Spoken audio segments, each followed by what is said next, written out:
So here's what my concern was. And Mr. Macker, I want to be real honest with you because I had ordered an evaluation. And I want to thank you. You're very cooperative with Dr. Davis.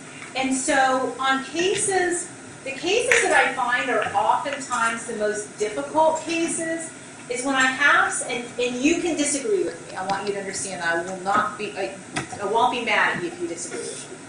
But what happens in cases where somebody has a possible delusional disorder, one, they don't think they have it. Of course. And then, and two, it can interfere with the ability of a really good lawyer trying to explain to you how to move forward with your case, how to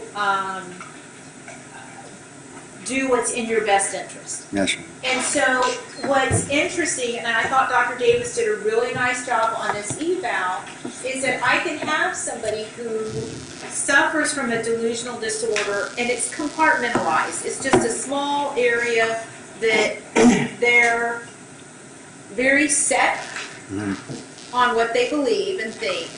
And it doesn't affect their legal ability to understand or their legal competency. So somebody can go on with a delusional disorder as long as they're able to help their lawyer, as long as they're able to move forward with their case, as long as they're able to present appropriately in front of a jury. And so my worry about you was that when I talked to you a couple of times, that I felt that the delusional issues were getting in the way of your relationship with your lawyer. And so that's why I ordered the evaluation.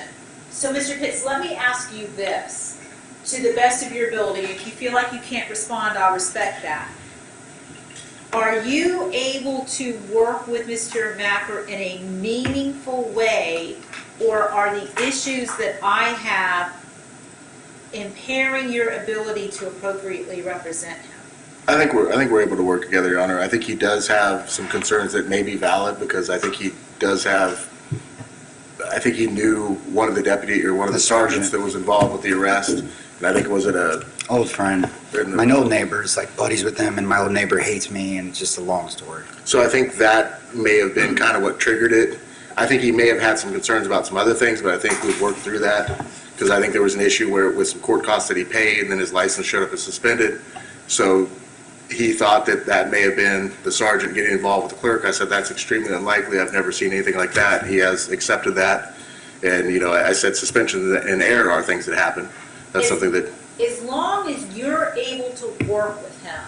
Now, I will tell you that Dr. Davis picked up some of the issues that I was concerned about, but ultimately determined that he believed him to be legally competent. I think he's very bright. I think he knows his case inside and out.